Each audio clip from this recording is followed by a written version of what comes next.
노인과 바다로 우리는 알고 있습니다. 이 소설을 보게 되면 한 초로의 늙은 어부가 자연에 굴복하는 그러한 인생을 거부하고 사투 끝에 큰 고기를 잡고 귀향하는 모습을 그리고 있습니다. 그러나 그 며칠간 사투를 벌이면서 허탕을 치다가 큰 고기를 잡습니다만, 그가 배에 끌고 오는 도중에 상어에게 그 큰 고기가 다 뜯기고 뼈다귀만 남은 채 귀향하는 그러한 내용을 보면서 제가 그제 말씀드린 것처럼, 오늘 새벽에도 전도서에 말씀을 드린 것처럼, 인생이라고 하는 것은 허무다. 솔로몬이 전도서를 기록할 때에 두 가지 테마를 가지고 기록을 했는데, 하나는 해 아래 인생은 허무라고 하는 것. 헤밍웨이 소설을 보게 되면 인생은 허무라는 것을 주제를 가지고 그분의 지필한 내용을 찾아볼 수가 있습니다. 이 헤밍웨이가 이 소설로 1954년도 노벨 문학상을 받고 또한 퓰리처상을 받았습니다만, 정작 그 자신은 몸이 아파서 노벨 시상식에 참석을 하지 못했습니다. 하나님께서 이 헤밍웨이에게 참 얼마나 큰 은혜를 주셨는가. 25살 때부터 하나님께서 글 쓰는 재주를 주어서 세계적인 명성을 얻었습니다마는, 이 사람은 이 노인과 바다 이 소설을 큐바에서 바닷가에서 기록한 다음 이 소설을 끝으로 그가 우울증에 걸려서 정확히 1961년도 그가 61살의 나이로 집에서 엽총을 입에 엽총을 물고 스스로 생명을 끊었습니다. 그가 죽기 직전에 남긴 쪽지가 있는데, 그 자신이 좋아했던 것을 적어놓은 기록이 있는 것을 잠시 소개하고자 합니다. 살던 데서 머물고 떠나고, 신뢰를 하고 불신을 하고, 더 이상 믿지를 않고 또다시 믿고, 계절이 바뀌는 것을 주시하고, 보트를 타고 나아가고, 눈 내리는 것을 보고, 또 그것이 멈추는 것을 보고, 빗소리를 듣고, 그리고 어디서 내가 원하는 것을 찾을 수 있는지 알아내는 것이라고 했습니다. 헤밍웨이는 하나님께서 특별한 은혜를 주었습니다만, 이 인생의 시간을 자신이 사랑하는 것만 추구하다가 허무하게 인생을 마무리하고 말았습니다. 잘못 살았다는 것이죠. 미국 제44대 대통령 바락 오바마 다 알 것입니다. 이분이 쓴 자서전 책을 보게 되면 내 아버지로부터의 꿈이라는 책이 있습니다. 제가 그 책을 보면서 참 인생이라는 것은 참 모를 일이구나 싶은데, 아시다시피 바락 오바마는 흑인 혼혈아입니다. 그런데 그에게 가장 절친이 있었습니다. 이 책 안에 등장하는 내 아버지로부터의 꿈 안에 이 등장시킬 만큼 자기에게 절친한 친구가 있었습니다. 바로 카쿠가오라고 하는 바로 일본계 혼혈 아이였습니다. 이 두 사람이 같은 혼혈아인데요, 흑인 혼혈아입니다. 두 사람이다. 같이 고민하면서 같이 컸습니다. 같이 부대끼어 같이 컸습니다. 그런데 30년이 흐른 다음에 한 사람은 미국 대통령으로 당선이 되어졌고, 한 사람은 바락 오바마가 대통령이 당선될 때 LA에서 한저 빈민가에서 노숙자 생활을 하고 있었습니다. 하나님이 두 사람에게 똑같은 시간을 주었습니다만, 한 사람은 시간을 아꼈고 한 사람은 시간을 낭비하는 그 결과 정반대의 삶을 살게 된 것을 우리는 찾아볼 수가 있습니다. 미국의 대표적 신학자인 조나단 에드워드가 자신이 가지고 있는 5가지의 시간 철학 가운데 2가지를 소개하자면, 나는 목숨이 붙어있는 한 전력을 다해서 주님의 뜻을 이룰 것이다 했고요, 또 하나는 남은 시간을 창조적이고 건설적인 일에 사용되는 데 시간을 보내겠다고 했습니다. 그래서 빌리 그레이엄 목사님은 인생을 의미 있게 사는 그 비결을 이렇게 정리를 했습니다. 매일의 삶을, 날마다의 삶을 짐이 아니라 하나님께서 주신 형형색색으로 포장된 귀한 선물로 생각하고 사는 것에 있다고 했습니다. 여러분, 지금 우리는 송년주일을 맞습니다. 2017년도 12월 마지막 주입니다. 더욱이 오늘은 마지막 날 31일입니다. 참 빠릅니다. 우리는 시간 속에 사는 존재입니다. 그러므로 성도는 하나님의 사람으로서 어떤 삶을 살아야 하느냐? 시간의 청지기로 살아야 합니다. 그런데 우리는 많은 시간을 지난 1년을 아무 생각 없이 그저 하루하루 허겁지겁 닥치는 대로 무거운 짐 앞에서 허덕이며 살아왔음을 고백합니다. 인생은 만나는 모든 일마다 하나님의 놀라운 섭리와 경륜이 있음을 우리는 알고 있습니다. 따라서 그것을 알고 우리는 하나님 앞에 시간의 청지기로 살아야 합니다마는 그렇게 살지를 못했습니다. 그러다가 이제야 마지막 주 송년주일, 여기 또 송구영신 예배를 드리는 이때 되면 그 참 화살과 같이 빠른 시간 앞에서 우리는 후회를 합니다. 반성을 합니다. 회개를 합니다. 그래서 임종을 앞둔 많은 분들의 공통적인 그 말을 들어보게 되면 아쉬움과 후회가 이렇게 점철되어 있다는 것을 우리는 많이 듣고 있습니다.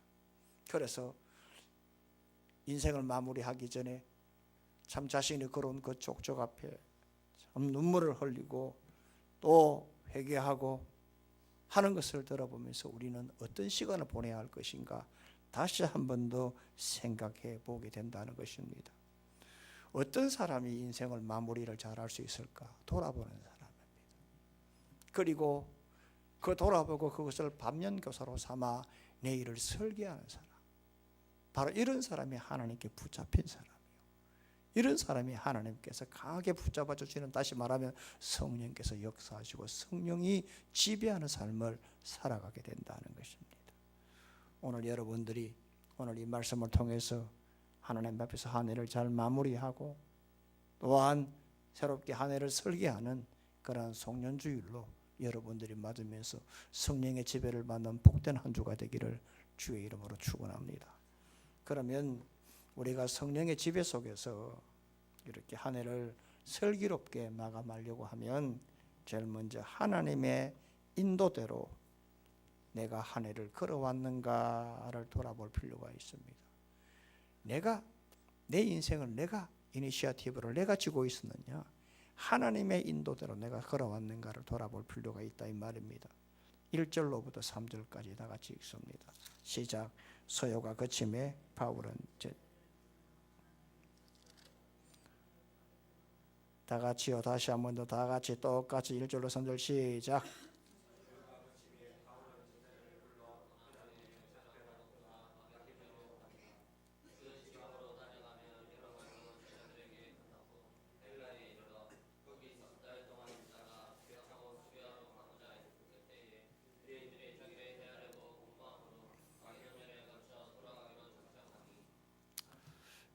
여러분들 19장의 말씀은 바로 에베소에서 일어났던 일을 우리가 지지난 시간 우리가 들었습니다.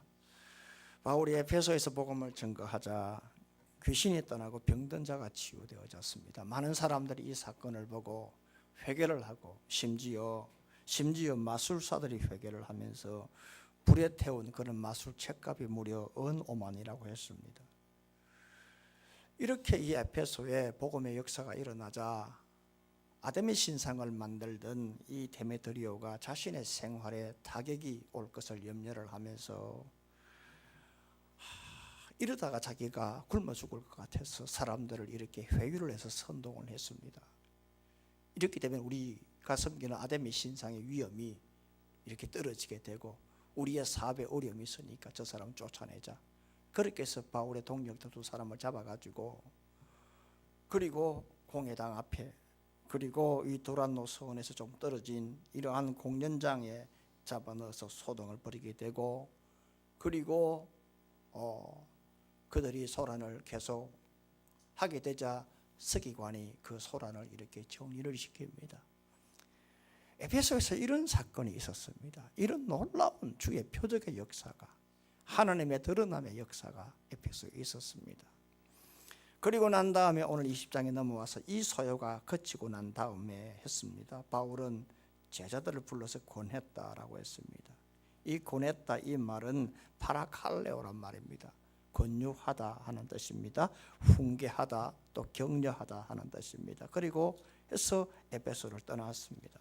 떠나서 마케도냐로 갔습니다. 네, 마케도냐로 갔습니다.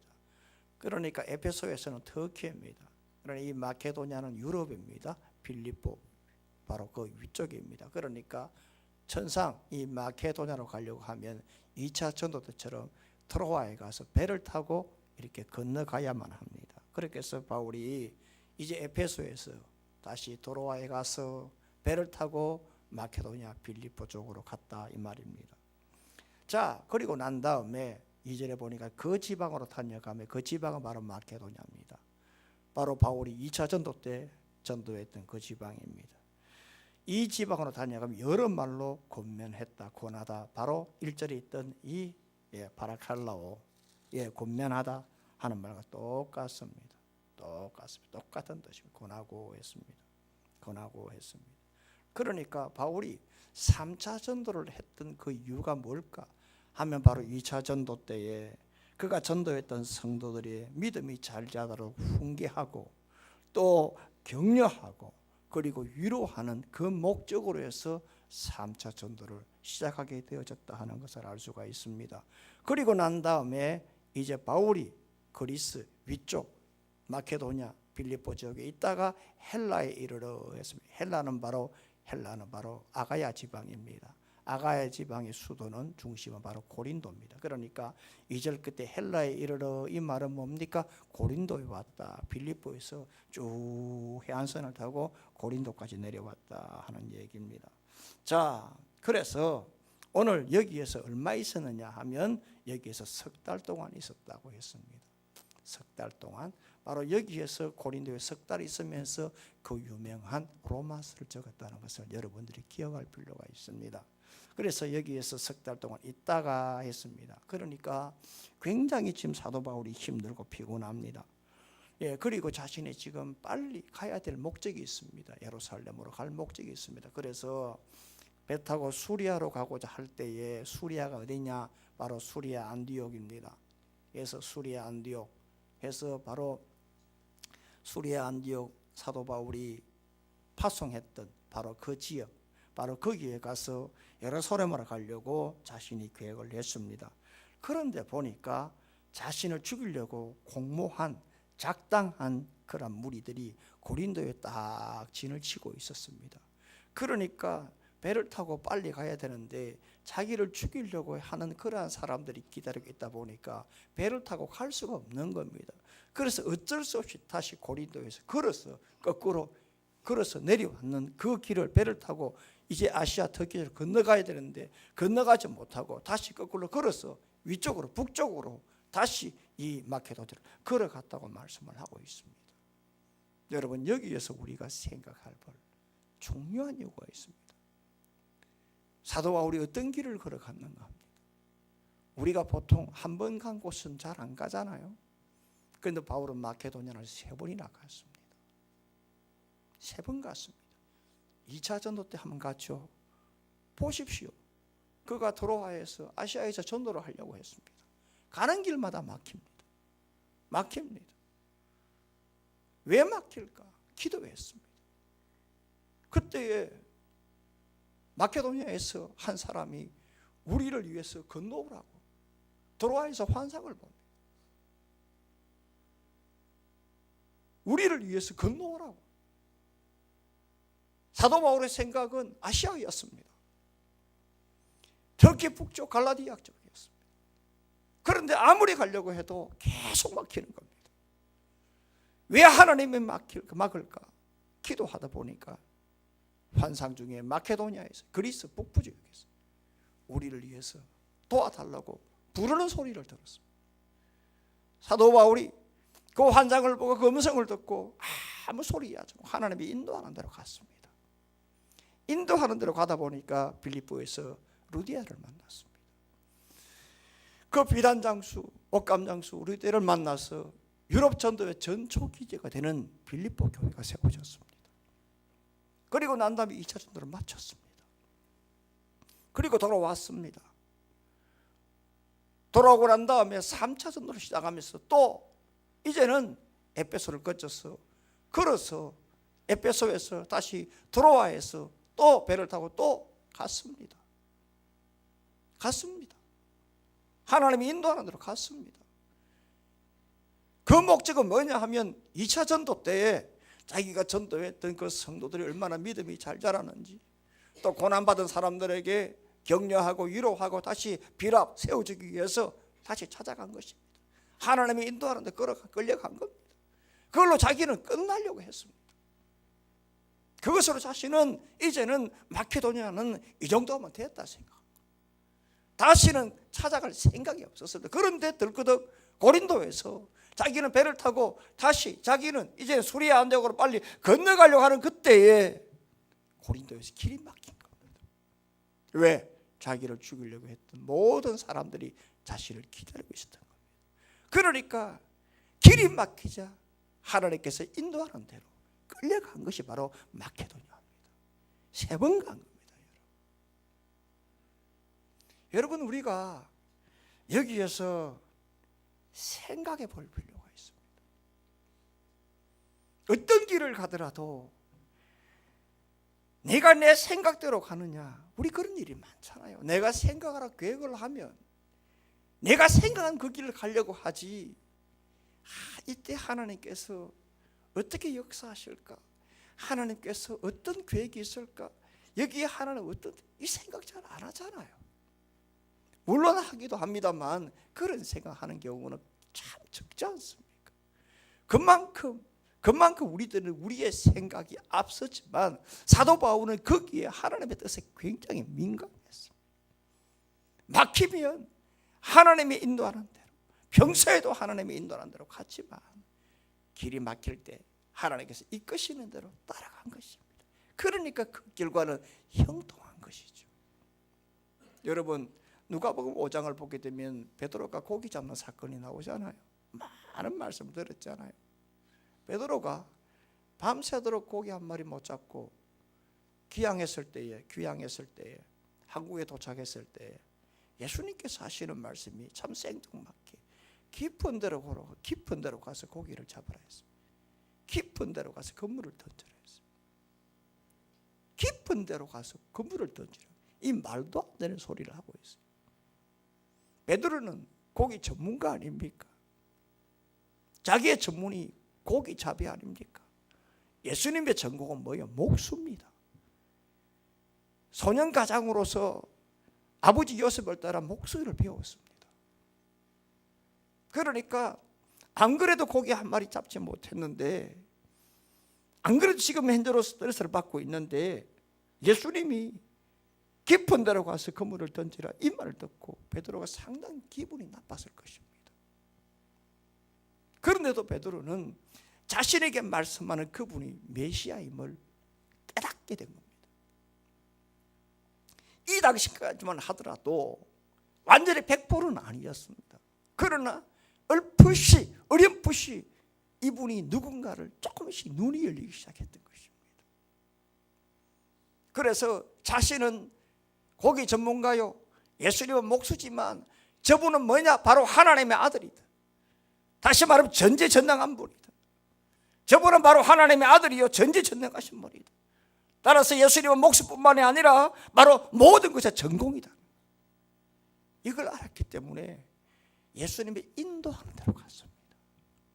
깊은 데로 가서 그물을 던지라. 인도하는 대로 갔습니다.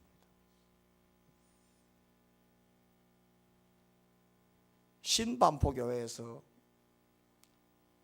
섬기고 있는, 도와주고 있는 미얀마의 장초로 선교사님이 계시는데요. 이분이 얼마 전에 베데스다 클리닉 센터를 이렇게 3층 건물을 세웠습니다. 이 장초로 선교사님은 평신도 선교사인데 12년 전에 40대 의사로서의 이 완전히 전성기 때 이분이 미얀마 옛날에 버마 아닙니까? 예, 선교사로 갔습니다. 모든 걸 다 던져버리고 갔습니다. 40대 때 갔습니다. 이분이 이전에 단기 선교를 다니다가 내가 이렇게 해서는 안 되겠다. 완전하게 내 삶을 드려야 되겠다 해서 간 것입니다. 예. 지금 우리 안희용 선교사가 인도가 있죠. 그 동생 안미용 선교사 의사입니다. 연세대 나왔습니다. 상위 1% 중에 1% 아닙니까? 연세대 의대는 서울대와 점수가 같습니다. 우리 지금 고등학생도 우리 교회에 많습니다만 그 아무나 가는 학교가 아니죠. 그런데 단기 선교를 가다가 아이가 아니다 싶으니까 그의 남편도 의사입니다.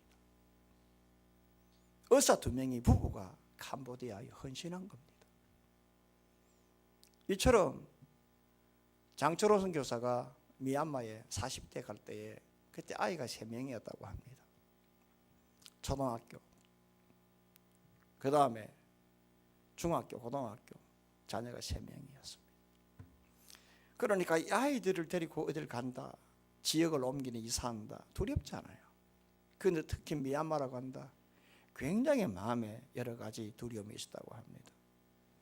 그렇지만 하나님께서 이끄시는 대로 가겠다 생각을 하고 기도하고 갔답니다. 미얀마로 가서 얼마 전에 이 3층짜리 이 베더스다 클리닉 센터를 이제 완공을 했는데 1, 2층은 병실이고 3층에는 체플룸이었다고 합니다. 거기에서 이제 개원 예배를 드린다. 이분이 이렇게 앞에 나와서 감사 인사를 하더라 합니다. 한번 들어보십시오. 저는 목사가 아니라 말 주변이 참 없습니다. 그래서 제가 어딜 가서 좀 도와달라고 후원을 요청할 만한 그러한 말도 못하는 참 아무 재주도 없는 사람입니다. 한국에 와서 CTS에서 나와가지고 이분이 이렇게 고백을 한 겁니다. 자신은 목사가 아니래요. 말 주변도 없어서 어디 좀 도와달라 소리도 못한대요. 그런데 지금 이리 하나님이 이 큰 병원을 세워주신 이 앞에 하는 말이 이 말입니다. 내가 한 것은 아무것도 없고 하나님이 인도하시는 대로 따라가다 보니까 하나님이 이렇게 이루어 주셨습니다. 여러분, 하나님은 하나님의 시계가 있습니다. 하나님의 계획이 있습니다. 우리는 그 시간 속에 삽니다. 그러니까 오늘 이 바울이 마케도냐를 3번 간 이 장면을, 그 그림을, 이 길을 생각해 보면서 나는 이 한 해 어떤 길로 걸어왔는가를 한번 돌아보십시오. 하나님의 인도대로 걸어왔는가, 아니면은 내 생각대로 걸어왔는가 한번 돌아보십시오. 시편 139편 9절에 10절에서 시편 기자가 이렇게 고백을 하고 있습니다. 내가 새벽 날개를 치며 바다 끝에 가서 거주할지라도 거기서도 주의 손이 나를 인도하시며 주의 오른손이 나를 붙드시리이다 했어요. 하나님의 인도대로 가야 인생이 형통한 겁니다. 이 한 해를 내가 어떤 길로 걸어왔는가 돌아보시고 반성할 것 있고 다시 한 번 더 회개할 것 있으면 정리를 하시고 새롭게 시작하는 2018년도 무술년에는 하나님의 인도대로 걸어가는 그러한 이 마무리와 시작이 되는 이 송년주일이 되기를 주의 이름으로 축원합니다. 또 하나는요, 내가 살아계신 하나님을 얼마나 목격했는가, 내가 얼마나 하나님을 만났는가, 얼마나 하나님을 내 삶의 현장에서 경험하고 체험했는가, 이걸 돌아볼 필요가 있습니다. 다시 말하면 그저 겉돈 신앙생활을 했는가, 아니면 삶의 현장에서 살아계신 하나님을 만났는가, 이걸 돌아보라 이 말입니다. 10절로 12절의 말씀을, 자 10절로부터 12절까지 한번 다 같이 읽습니다. 시작. 바울이 내려가서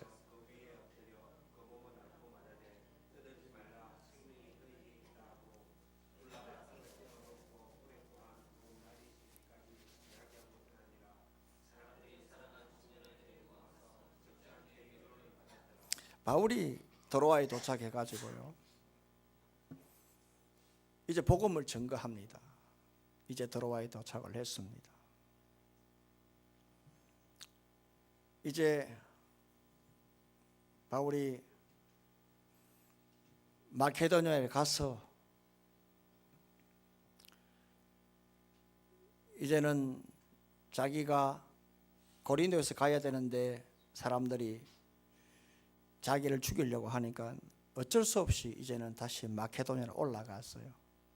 자기의 동역자들은 먼저 드로아로 보내고 자기는 드로아에서 또 이제 배를 타고 다시 이제는 마케도니아에서 배를 타고 이제 드로아로 이제 도착한 것입니다. 그러니까 여러분들이 이제 그 그림을 좀 그림에서 들어보면 환하게 이해가 될 것인데, 많은 분들이 이게 무슨 말인가 지정학적으로 잘 모르니까 여러분들이 아마 이해가 잘 안 되는 분들이 있을 것입니다. 그래서 사도행전에 이 그림을 그리면서 보면 굉장히 이게 이해가 빠릅니다. 이게 역사학이거든요. 그래서 여러분들에게 이러한 이론적인 것도 필요하다는 것을 말씀을 드리고, 그래서 평소에 성경 공부를 여러분들이 졸면서 하지 마세요. 좀 들으면서 하세요. 그래야 여러분들이 성경을 보는 눈이 넓어집니다.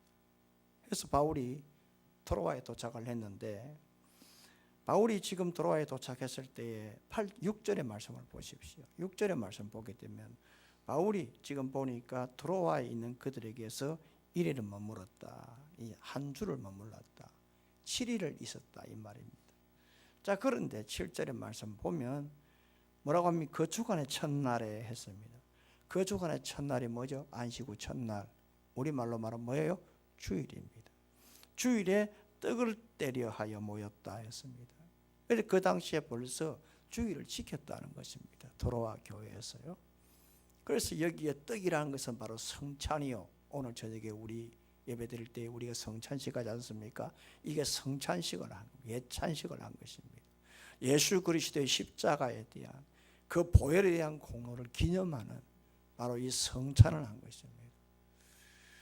그리고 난 다음에 또 한 가지 성찬하고 또 한 가지 뭡니까? 말씀을 들었다 하는 겁니다. 여기에서 우리가 생각해야 됩니다. 여기 들어옵니다. 지정의 지역입니다. 굉장히 덥습니다. 더욱이 바울이 그 다음날 떠나고자 해서 주일날 밤늦게까지 말씀을 전했다고 했습니다. 그런데 그 다락입니다. 3층 다락입니다. 날 덥습니다. 제가 한두 번 말씀드렸습니다. 호롱불 켰습니다. 그러니까 땀냄새 납니다. 발냄새 납니다. 환기 잘 안 됩니다. 다락방입니다. 사람은 많습니다. 더욱이 강론의 대가 바울이 복음을 증거합니다. 그러니까 하루 종일 노동을 하던 유도고란 청년이 이렇게 창가에 걸터 앉아 있다가 떨어져 죽었습니다. 우리는 이것을 보고 말씀 안 들으면 떨어져 죽는다, 벼락 맞았다 등등 그런 이야기를 많이 하지 않습니까? 여러분, 이것을 우리들이 이거 보고요, 삼류 말씀의 해석을 해서는 안 돼요. 악의적으로 이걸 해석해서는 안 돼요. 여러분들이 이 말씀을 들을 때 말씀을 안 들으면 죽는다, 여러분 예배 자세가 나빠 죽었다, 여러분 이런 소리 하면 안 돼요. 사도 바울이 피곤해서 죽은 이 유두고를 보고 한마디로 책망을 했습니까? 하지 않았습니다. 유두고가 떨어 죽었을 때에 사람들이 놀랐습니다. 전부 다 기겁을 했습니다. 그때에 바울이 뛰어내려갔습니다. 10절에 뭐라고 합니까? 바울이 뛰어내려가서 하는 말이 뭡니까? 거기 엎드려서 그 몸을 안고 떠들지 말라, 생명이 그에게 있다고 했습니다. 그러자 유두고가 죽은 유도 살아났습니다. 살아나자 보십시오. 11절 올라가 떡을 떼어 먹고 바울이 다시 다락에 올라갔습니다. 다락방에 올라갔습니다. 예배장소에 다시 올라갔습니다. 거기 다시 떡을 떼면 오랫동안 곧 날의 세계가 뭡니까? 철야했다는 겁니다. 살아계신 하나님을 발견하고 하나님이 치유해 주신 그 역사를 다시 한번 발견하고 철회를 하면서 은혜를 나누고 떡을 나누면서 살아계신 하나님을 발견하며 많은 사람들이 그 살아난 그 놀라우신 하나님의 역사 앞에 유두고가 살아난 그 하나님을 목격하고 12절 말 사람들이 적지 않게 위로를 받았더라라고 말씀합니다. 여러분 보십시오. 말씀을 듣는데 우리 교회에서 지금 말씀을 듣다 어느 한 사람이 갑자기 심장마비로 병원에 실려갔다. 이분이 완전히 초상집 아니겠어요? 기승승할 거 아니에요. 하나님의 은혜가 있는 이 자리에 어떻게 이런 병고가 무슨 이런 일이 이렇게 할 거 아니에요. 그런데 그 자리에 놀랍게 하나님이 살아났다. 사람들의 마음이 초상집에서 잔치집으로 변하지 않겠어요? 살아계신 하나님을 현장에서 목격하지 않겠어요? 살아계신 하나님을 현장에서 발견하지 않겠어요? 그러니까 하나님 살아계시다 위로받았다 이 말입니다. 지금 이 사건이 바로 2000년 전에 트로아에서 일어났던 사건입니다. 하나님이 왜 유두고가 이렇게 떨어져 죽었느냐, 단면을 볼 것이 아니라 그 뒤에 역사는 후면을 바라볼 필요가 있습니다. 이 무슨 말이냐 하면 내가 하나님을, 살아계신 하나님을 발견했느냐 하는 겁니다. 살아계신 하나님을 내가 목격했느냐 이 말입니다. 살아계신 하나님을 나와 내가 얼마나 내가 동행하면서 그 하나님을 내가 깊이 믿고 있느냐 이 말입니다. 생각해 봐야 돼요. 지난 한 해 우리가 예수를 믿고 신앙의 생활을 하면서 내가 얼마나 내 삶의 현장에서 살아계신 하나님을 목격했는가? 네? 얼마나 내가 살아계신 하나님을 참 체험하고 경험했는가? 겉돌지 않았는가? 그저 예배당 안에서만 앉아서 그저 예수 믿는다라고만 하지 않았을까? 참 여러분들, 우리가 성도라고 하면 말이죠, 이런 말씀을 보면서 깊이 있게 한번 생각해 볼 필요가 있습니다. 여러분, 사도 바울이 말이죠, 사도 바울이 에베소 성도들에게 이 에베소 1장 11절 말씀에 17절 말씀에 이렇게 기도합니다. 우리 주 예수 그리스도 하나님의 영광의 아버지께서 지혜와 계시의 영을 너희에게 주사 하나님을 알게 하시고 이랬거든요. 바울이 왜 에베소 옥중 서신이지 않습니까? 로마 1차 감옥에 있을 때 편지를 적었거든요. 왜 이런 편지를 했을까? 하나님을 만나라는 거예요. 자기 자신이 예수 믿는 사람 다 잡아가지고 쳐넣을 것이라고 눈에 핏발을 세우고 체포영장을 가지고 그가 30년 전에 다메섹으로 가다가 예수를 만나지 않았습니까?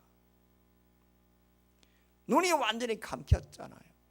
그때 하나님의 애를 통해서 3일간 식음을 전폐하고 내일이 전도가 양양한 자기 자신이 앞날의 출세를 생각하고 있는 그 자신이 갑자기 눈이 멀었다, 인생 끝났다고 생각할 때에 무슨 여러분 거기서 인생의 밥맛이 있겠어요? 식음을 전폐할 때 아나니아가 찾아서 안수기도 할 때 눈에 비늘이 벗겨졌어요.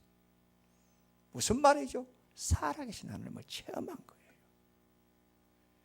기독교 신앙은 체험의 종교예요. 아멘입니까? 만나야 되는 거예요. 아멘입니까? 실제로 내가 목격하고 만나야 되는 거예요. 기독교는. 그런 다음에 그가 거로상에서 자기에게 삐처럼 말씀하신 그분이 누군가? 이걸 발견하기 위해서 아라비아 광야 가서 3년간 집거를 하면서 자기 자신이 종으로 서운한 그것이 바로 로마서 1장 1절에 사도 바울의 서신의 인사 첫 서두에 예수 그리스도의 종 나 바울은 했잖아요. 자신을 종으로 드릴 수가 없어요. 함부로 쉽게 안 돼요 그게. 그러나 살아계신 하나님을 만났다는 거 아니에요. 발견했기 때문에 감히 이런 고백을 할 수 있지 않습니까? 그러니까 자기가 지금 감옥에 있으면서 에베소 성도들에게 제발 이런 하나님을 좀 만나라고 하는 거예요. 체험하라고 하는 거예요. 이런 하나님을 만나지 않으면 신앙이 겉돈다는 거거든요.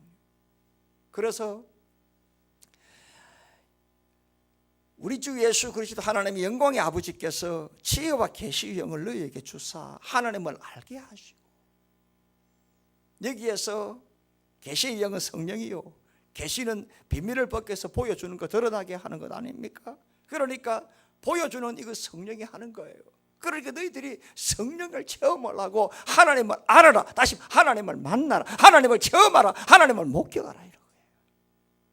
그러지 않으면 안 된다고 하는 거예요. 바울이 지금 그 감옥에서 할 일이 얼마나 많겠어요. 그런데 지금 부들부들 떨면서 사도 바울이 지금 옥중서신을 찍고 있는데 자기의 가장 소원은 자기가 풀려나는 것이 아니라 에베소 성도들이 하나님을 만나는 거예요. 지금도 여러분, 하나님이 지금 우리에게 원하는 게 뭐가 있을까요? 소원이 뭐가 있을까요? 너희들 1년을 돌아보면서 얼마나 하나님을 만났니? 얼마나 나를 만났니? 이게 소원 아닐까요? 한번 돌아보세요. 너희들 1년간 겉돌았니? 그래서는 안 돼. 바울이 에베소 성도를 위하여 무릎 꿇고 기도한 것처럼 내가 너희를 지금 기도한다, 중보한다. 제발 너희 나를 좀 알아라, 만나라, 체험하라, 경험하라. 그것이 지금 하나님 우편 교자에 계셔서 우리를 향하여 지금 소망하고 있는 예수님의 마음이 아닐까요? 찬송가 305장 우리가 많이 부르고 있죠. 나 같은 죄인. 존 뉴턴이 작시한 찬송인데 이 사람 악랄한 사람이었죠. 이 사람은 노예선 선장이었어요. 그런데 난파된 그 배에서 극적으로 살아나 그가 예수님을 만나고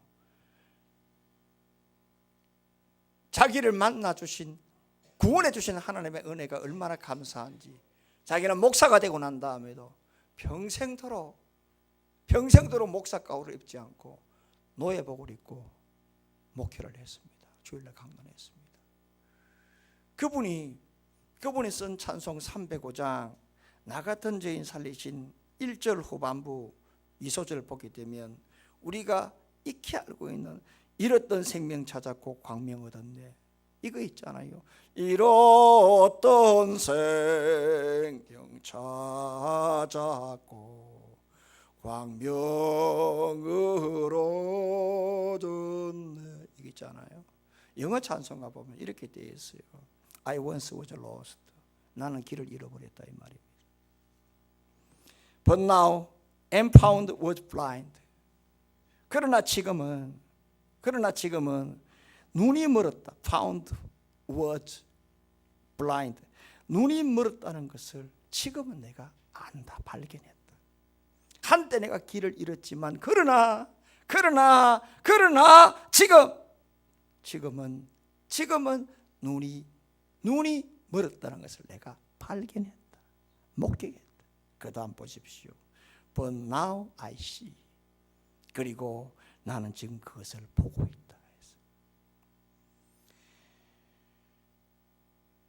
존 뉴턴이 한때는 눈이 감겼어요. 그래서 노예를 팔아먹었어요. 그런데 한때 자기가 길을 잃은 인생을 살았지만 하나님을 만나자 내 자신의 눈이 감긴 것을 내가 발견했다고. 그리고 나는 지금 but now I see. 나는 지금 하나님을 바라보고 있고 보고 있고 목격하고 있다. 여러분, 2017년도 어떤 길을 걸어왔습니까? 이론형이었습니까? 학습형이었습니까? 하나님, 살아계신 하나님을 목격하고 현장에서 체험하고 경험해 보았습니다. 기독교는 체험의 종교라 말씀했습니다. 한번 여러분들이 이 한 해를 돌아보시고 떠들지 마라, 울지 말라, 생명은 그에게 있다. 현장에서 살아계시다 하나님을 발견할 때 성령의 지배를 받을 수가 있고, 그럴 때 이 한 해를 마무리하고 새로운 한 해를 출발할 수가 있는 겁니다. 이런 은혜가 있기를 주의 이름으로 축원합니다. 마지막 하나는요, 지난 한 해를 돌아보고 새로운 내일의 계획을 세워야 됩니다. 13절 14절을 다 같이 읽습니다. 시작. 우리가 앞서 배를 타고 아소에서 바울을 태우려고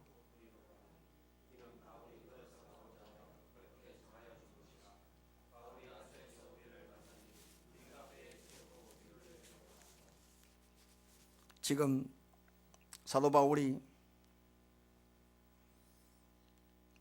드로아에서 이제 죽은 유독으로 살리고 많은 사람들이 살아계신 하나님을 발견하고 위로를 받고 난 다음에 이제 드로아를 떠납니다.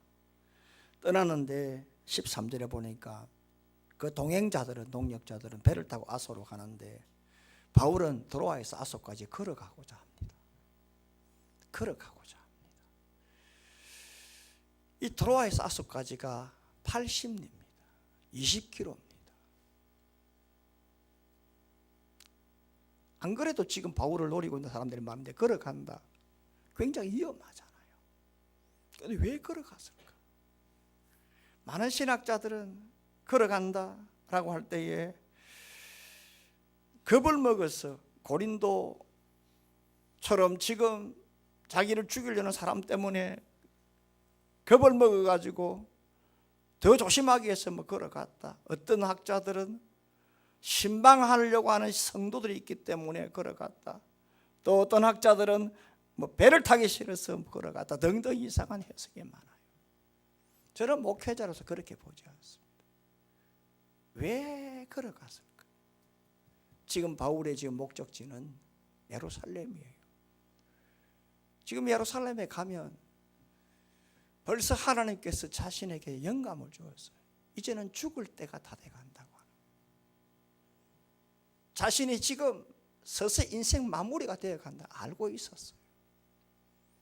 그래서 걸어가면서 80리 20km를 걸어가면서 지난 30년간 자신이 어떤 길을 걸어왔는가 족적을 지금 점검하는 거예요. 내가 어떻게 살았는가? 내가 누구를 위해 살았는가? 내가 어떤 삶을 살았는가? 돌아본 거예요. 다 돌아보면서 정리한 것이 뭡니까? 고린도전서 15장 10절. 그러나 나야 나 된 것은 내가 아니요 나와 함께 하신 하나님의 은혜다. 이걸 딱 정리하고 난 다음에 지난날 돌아보니까 모든 게 하나님의 은혜라고 하는 거예요. 이게 딱 정리가 되고 나니까 내일이 두렵지 않는 거예요. 걱정이 안 되는 거예요. 그러니까 지금 가는 길이 굉장히 지금 빨리 가야 되겠다는 거예요. 그러니까 어제를 정리하고 확신이 서니까 내일에 대한 것이 분명하게 마음에 믿음이 생기는 거예요. 그래서 지금 16절은 뭐라고 하느냐 하면 오순절 안에 예루살렘에 이르러 급히 가려 합니다. 이게 무슨 말이냐 하면 어제를 정리하니까 예루살렘에 빨리 지금 구제금을 좀 전달해야 되겠 빨리 가야 되니까 자기 자신이 지금 그렇게 사랑했던 에페소 성도들 그 장로들 제자훈련하면서 3년간 눈물로 키웠던 그 사람들 보고 싶지만 들리지 않은 거예요. 저 밀레도에서 그 장로들을 불러가지고 눈물로 마지막 고별 인사가 바로 여러분 잘 알다시피 지금 바울의 지금 밀레도에서 장로들을 고별한 인사 아니겠어요? 우리 이미 말씀을 봤잖아요. 그러므로 여러분 이 말씀을 보면서 우리들이 깨달아야 될 게 있어요. 어떤 인생을 살아야 되고 이 17년을 어떻게 마무리하고 어떻게 28년을 갖다가 2018년을 갖다가 우리가 무술년을 준비해야 되느냐 하면 바울처럼요 지난날을 돌아봐야 돼요. 지난날을 돌아보고 하나님 함께 하셨다 도와주시다 이런 확신이 서면 내일이 겁이 안 나요. 걱정할 이유도 없어요. 바울을 보세요.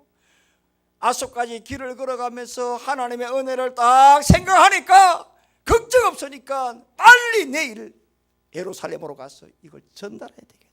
그 마음이 얼마나 급했던지 얼마나 그 마음이 참으로 기대가 되었던지 앞날의 두려움이나 걱정 근심 전혀 보이지 않습니다. 오직 은혜로 하나님께 도와주신 그 하나님이라면 앞날도 도와주시고 함께 하실 그런 확신이 있었기 때문에 에베소 들리지 않고 밀레도에서 장로를 불러가지고 마지막 권고를 하고 난 다음에 예루살렘으로 올라간 것입니다. 여러분 다시 한번 정리하십시다. 2018년도 우리가 맞이하면서 이 한 해 어떻게 정리를 해야 될 것인가 한 해를 돌아보십시오. 바울처럼 한번 가만히 걸어온 족적을 한번 반추를 해보십시오. 리피드를 해보십시오. 두 가지가 있겠죠. 아쉬움이 있고 때로는 보람도 있겠죠. 그러나 많은 사람들의 아쉬움이 더 많을 겁니다. 저 역시 마찬가지고. 그럼에도 불구하고 하나님이 도와주셨다라고 하면 내일이 기대가 돼요. 할렐루야. 바로 이것입니다. 여러분. 제가 얼마 전에도 여러분들에게 한번 이런 설렁한 이런 참 퀴즈를 한가 낸 것 같은데 이 세상에서 가장 빠른 새가 어떤 새라고 했어요? 이 세상에 가장 빨리 날아가는 새가 어떤 새입니까? 어느 새입니다. 어느 새. 어느 새 벌써 2017년 마무리됩니다. 어떤 시간 보냈습니까? 예수님을 향하여 지칭하기를 히스토리라고 하죠. 그의 스토리, 그의 역사, 그의 시간입니다. 그분의 시간을 우리에게 주었습니다. 그분의 시간을 우리에게 아무 조건 없이 주었습니다. 우리는 어떤 시간을 살아야 할 것인가? 그리고 우리는 어떤 시간을 보내었는가? 돌아봐야 합니다. 지난 1년간 내가 하나님의 인도대로 걸어왔는가? 지난 1년간 현장에서, 삶의 현장에서 살아계신 하나님을 목격하고 만나고 체험하고 경험했는가? 또한 지난 한 해를 돌아보고 정리하고 내일을 어떻게 계획할 것인가? 이걸 다시 한번 정리를 하면서 여러분들이 이 지혜롭게 이 송년주의를 마무리하고 송구영신 예배 자리로 올라가는, 다가가는, 그리고 맞이하는 복된 성도님들 되기를 예수님의 이름으로 축원합니다. 살아계신 하나님 아버지, 은혜와 사랑 감사합니다. 2017년 한 해 하나님 인도하여 주시고 오늘 사도행전 말씀을 통하여 우리에게 어떤 시간을 살아왔는가 점검할 수 있도록 눈을 열어주심을 진심으로 감사합니다. 예수님은 시간이라고 했습니다. 우리에게도 시간을 주었다고 했습니다. 아니, 주셨습니다. 우리가 지난 1년간 어떤 시간을 우리들이 살아왔는가, 어떤 시간을 보냈는가 돌아보기를 원합니다. 하나님의 인도하시는 대로 걸어왔는가, 따라갔는가 돌아보기를 원합니다. 삶의 현장에서 하나님을 목격하고 만났는가 다시 돌아보고 정리해 보기를 원합니다. 또한 2017 마무리하면서 내가 걸어온 길을 다시 점검하고 또한 내일을 어떻게 계획할 것인가 다시 생각해 보기를 원합니다. 그래서 오늘과 내일이 교차되는 이 마지막 날 12월 31일 더욱이 송구영신 예배를 앞두고 우리 모두가 다 오늘 이 주신 시간을 점검하면서 송년의 주일을 마무리하고 영신의 새해를 맞이하는 우리 모두가 될 수 있도록 은혜를 베풀어 주옵소서. 예수님 걸어가신 이름으로 기도합나이다.